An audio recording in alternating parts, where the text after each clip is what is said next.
بسم اللہ الرحمن الرحیم تلک آیات الکتاب المبین، یہ ایسے ہیں کتاب المبین بیان کرنے والی کی، لعلک باخع نفسک، شاید کہ تو ہلاک کرنے والا ہے اپنی جان کو، اللہ یکونوا مؤمنین، اس پر کہ نہیں ہوتے وہ ایمان لانے والے۔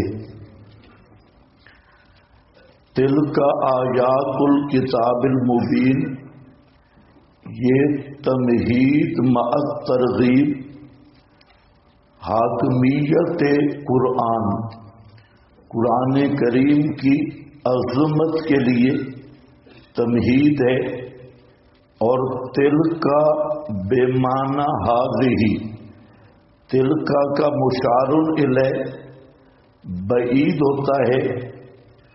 ذالک الکتاب پر بحث ہو گئی کہ تلکا اور ذالکا میں بودھ کون سا ہے، اور جو اصل بات تھی وہ یہ کہ اس میں اشارہ ایک دوسرے کی جگہ پہ استعمال ہوتی ہیں، بعید کے قریب کے لیے اور قریب کے بعید کے لیے۔ تو یہاں پر بھی تلک بے معنی ہذہ، آیات الکتاب ایسے ہیں الکتاب، الکتاب کا معنی بتایا جا چکا ہے کامل کتاب، الحقیق باسم الکتاب، کہ یعنی وہ کتاب جو کتاب کہلوانے کے لائق ہے۔ اس پر بھی بحث مفصل ہو گئی۔ المبین، مبین یہ لازم بھی ہے متعدی بھی۔ مبین کا معنی ہوتا ہے بہت زیادہ واضح اور روشن کتاب، واضح بیان۔ تو یہ اس بات کی دلیل ہے کہ قرآن کریم عربی زبان میں ہے اور بالکل واضح کتاب ہے، اس میں کوئی پیچیدگی، پہیلی، باطن، اشارے، رموز، اسرار جو قابل فہم نہ ہوں، ایسا اس کتاب میں کچھ بھی نہیں۔ یہ کتاب کی شان ہے المبین، اور المبین کیا ہوتا ہے؟ مبالغہ ہے۔ بانا مبالغۃ فی الوضوء والظہور، کہ جس کا واضح اور ظہور تمام ہو اور کامل ہو، اور اتضح فہو بین، بالکل واضح کتاب۔ تو اس میں رد ہے متصوفہ کا بھی، فرقہ باطنیہ کا بھی، روافض کا بھی، اور ہر بدعتی کا بھی، جس نے قرآن کو پہیلی سمجھا اور بجھارتے سمجھا اور پیچیدگیاں بنائی کہ یہ قرآن سمجھ آنے والی کتاب نہیں، امام کے بغیر قرآن سمجھ نہیں آتا، یا اکابر کے بغیر قرآن سمجھ نہیں آتا، یا پیر کے بغیر قرآن سمجھ نہیں آتا۔ تو ان سارے توہمات کا رد ہے لفظ المبین میں، کہ یہ کتاب کیا ہے؟ بالکل واضح۔ آپ خود سمجھ لیں کہ جب قرآن فصاحت اور بلاغت کے اعلیٰ درجے پہ فائز ہے، تو فصیح اور بلیغ کلام کا کیا مطلب ہے؟ کہ سمجھ نہیں آتا۔ جو کلام سمجھ نہ آئے وہ فصیح ہے ہی نہیں، وہ بلیغ ہے ہی نہیں۔ جو لوگ کہتے ہیں کہ قرآن سمجھنے والی کتاب نہیں، وہ قرآن کی شان بلاغت کی منکر ہے۔ جتنا زیادہ فصاحت بلاغت ہوگی اتنا زیادہ فہم ہوگا، اتنی زیادہ سمجھ آنے والی کتاب ہوگی۔ یہ فصیح اور بلیغ کتاب ہے اور بالکل واضح اور ظاہر ظہور کتاب ہے۔ اس میں تمام فرق جو منکرین قرآن ہیں ان کا رد ہے، لازم معنی، اور دوسرا معنی اس کا ہے متعدی، اور وہ لکھا ہے آپ کے پاس الفاصل بین الحق والباطل، کہ یہ حق اور باطل کا فاصل ہے، فیصلہ کرنے والی کتاب۔ انہ لقول فصل، اور یہی ہوتا ہے فصل الخطاب۔ تو فصل الخطاب الفاصل بین الحق والباطل، حق باطل دا بنڈ کرنے والی کتاب اور نکھیڑا کرنے والی کتاب۔ یہ ابو سعود کا حوالہ ہے، اور یہ قرآن کا کون سا معنی ہے؟ جو متعدی معنی ہے اور حق باطل کا فرق بیان کرنے والی کتاب۔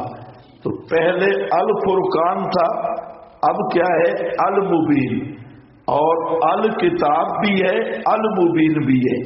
تو الکتاب کا معنی بھی ذہن میں رکھیں، المبین کا بھی، لعل کا باقی ہو۔ اور المبین پر ضابطہ مولانا حسین علی صاحب رحمت اللہ علیہ فرماتے ہیں کہ سورت کے شروع میں اگر کتاب کی صفت حکیم آئے تو سمجھ لو کہ دلائل عقلیہ بیان ہوں گے، اور اگر شروع میں صفت المبین آئے تو سمجھ لو دلائل نقلیہ بیان ہوں گے۔ تو جہاں المبین ہے تو دلائل نقلیہ کی طرف اشارہ ہے۔ لعل کا پوری بحث ہو چکی ہے کہ لعل ترجی کے معنی میں ہوتا ہے، امید والے معنی میں، امید۔ لعل اور لیتا لعل کے فرق آپ نے پڑھے ہوئے ہیں نحو میں بھی، کہ لعل للترجی، لیکن اس پر اشکال ہے کہ کلام الہی میں لعل ترجی کے معنی میں کیسے آتا ہے؟ یہ تو مستلزم جہل ہے، حالانکہ اللہ تعالیٰ عالم الغیب ہے، امیدیں اس کو ہوتی ہیں جس کا علم کامل نہ ہو، تو پھر کلام الہی میں لعل کیسے آ گیا؟ تو اس کا جواب عام دیا جاتا ہے کہ کلام الہی میں لعل یقین کے معنی میں، لیکن یہ غلط جواب ہے۔ جلالین والے نے بھی دیا اور مفسرین نے بھی کہ یہ صحیح نہیں۔ اب یہاں لعل آیا تو آپ کی ہلاکت یقینی ہے، تو ہے تو یہ لعل، لیکن لعل اگر یقین کے معنی میں لیں تو پھر باقی النفس کا آپ کی ہلاکت یقینی ہوگی، جو یقیناً غلط ہے۔ اس لیے دوسرا لعلہ یتذکر او یخشی میں نے بتایا تھا کہ فرعون کو دعوت دینی ہے، لعلہ شاید کہ وہ نصیحت حاصل کرے یا ڈر جائے، تو دونوں باتیں نہیں تھی، تو یقین والا معنی نہیں ہے، یہ ضابطے ہی نہیں۔ تو لعل کا یہاں لعل للاشفاق، تو یہاں لعل کس کے لیے ہے؟ اشفاق کے لیے اور تسلی کے لیے۔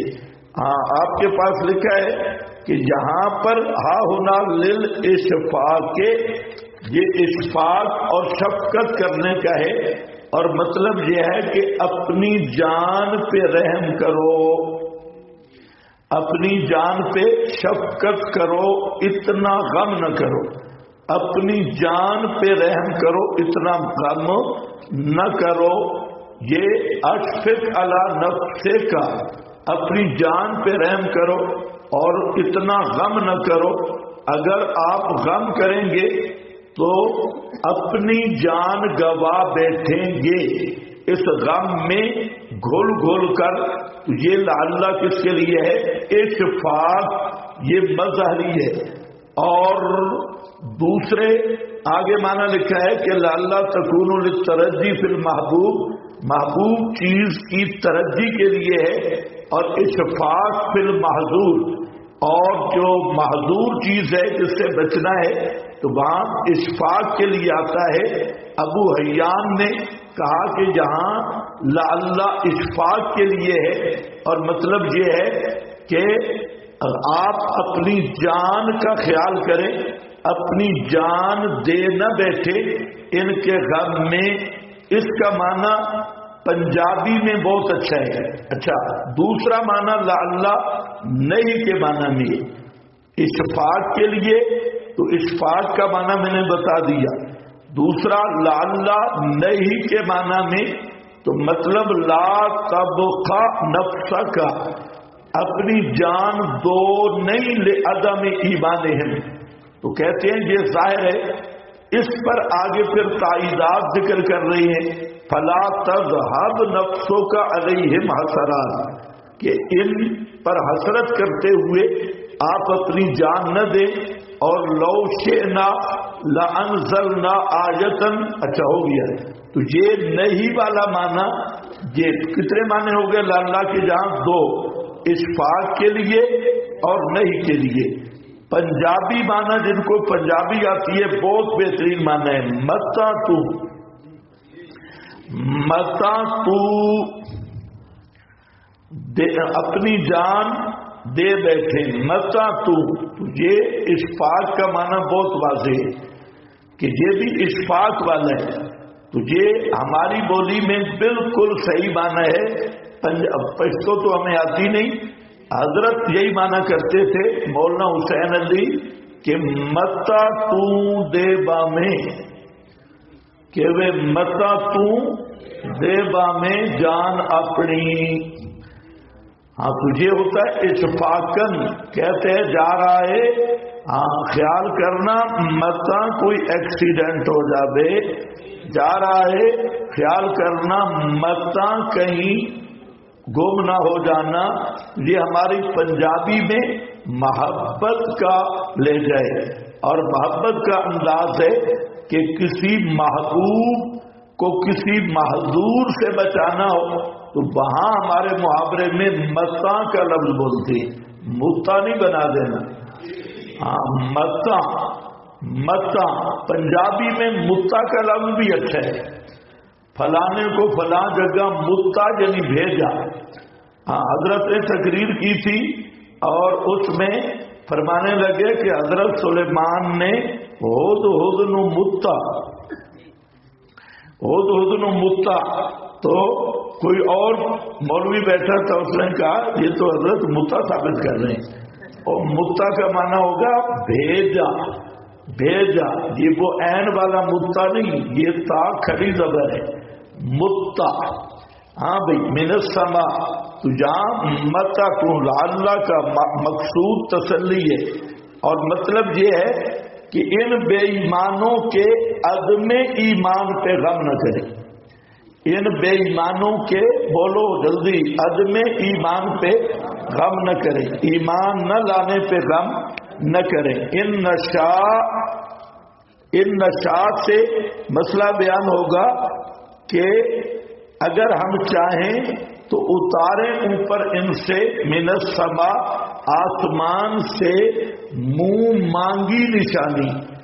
فظلت اعناقہم، پس ہو جائیں گردنیں ان کی اس نشانی کے وجہ سے خاضعین، جھکنے والی، جھکنے والی. تو آیتن منہ مانگی فرمیشی معجزہ. فظلت ہو جائیں ان کی، ذلہ یا ذلو کا معنی ہے ہو جانا، یعنی اختیار بالکل سلب ہو جائے. تو یہ آناق کے دو معنی کیے گئے، ایک آناق گردنے ان کی خاضعین، یہ مجاز ہوگا. دوسرا آناق سے مراد عنق رئیس کو کہتی ہیں، ان کے جبابرہ، ان کے اکابر، جیسے کہتے ہیں فلاں راس ہے، راس، تو اسی طرح عنق بھی کہا جاتا ہے بڑے بزرگ کو۔ تو ہم ایسی نشانی اتار دیں کہ ان کے اکابر مجرمین کے وہ بھی جھک جائیں اس نشانی کے سامنے۔ لیکن یہ کیا ہوگا؟ جبری ایمان، اور جبری ایمان مقصود نہیں، مقصد ہے ابتلا، اور جہان بنا ہے ابتلا اور یہ امتحان پر۔ تو اگر ہم انہیں جبرن مومن بنا دیں تو مقصد ہی ختم ہے، حکمت کے خلاف ہے۔ تو خاضعین وما یاتیہم من ذکر، اور نہیں، یہ زجر ہے، نہیں آتی ان کے پاس کوئی نصیحت رحمان کی طرف سے۔ رحمان کا لفظ اس لیے یہاں انتخاب ہوا کہ یہ اتیان ذکر تقاضے رحمت رحمان ہے، محدث تازہ، مگر کانو ان ہو ہیں وہ اس سے اعراض کرنے والے۔ جہاں تین چیزیں بیان ہوں گی، ایک اعراض، دوسرا تکذیب، اور تیسرا استہزاء۔ یہ ترقی من الادنی الی الاعلی ہے۔ پہلا درجہ اعراض کا ہے، اعراض سے بڑھ کر تکذیب، اور تکذیب سے بڑھ کر استہزاء۔ تو پہلا درجہ ہے مورثین، اعراض کرنے والے۔ نیچے لکھا ہے درجہ اول اعراض، فقد کذبوا، درجہ دوم تکذیب، تحقیق، جھٹلایا انہوں نے۔ فسیأتیہم، تخویف دنیاوی، پس ان قریب آئیں گی ان کے پاس خبریں، ما اس عذاب کی، کانو بہی، کہ ہیں ساتھ اس کے، یستہزئون، استہزاء کرتے۔ استہزاء یہ درجہ سوم ہے۔ آپ کے پاس حاشیے پہ لکھا ہے کہ وصف الکفار بالاعراض، پہلے کفار کا صفت اعراض بیان کیا، پھر تکذیب دوسری مرتبہ، پھر استہزاء تیسری مرتبہ۔ بہذہ درجات، یہ درجات ہیں، من اخذ یترقى فی الشکاوۃ فإنہ یعرض اولا ثم یصرح بالتکذیب والانکار الی حیث یستہزئ بہ ثالثا، یعنی تدریج فی الضلال، پہلے اعراض ہوتا ہے، پھر تکذیب ہوتی ہے، اور پھر استہزاء۔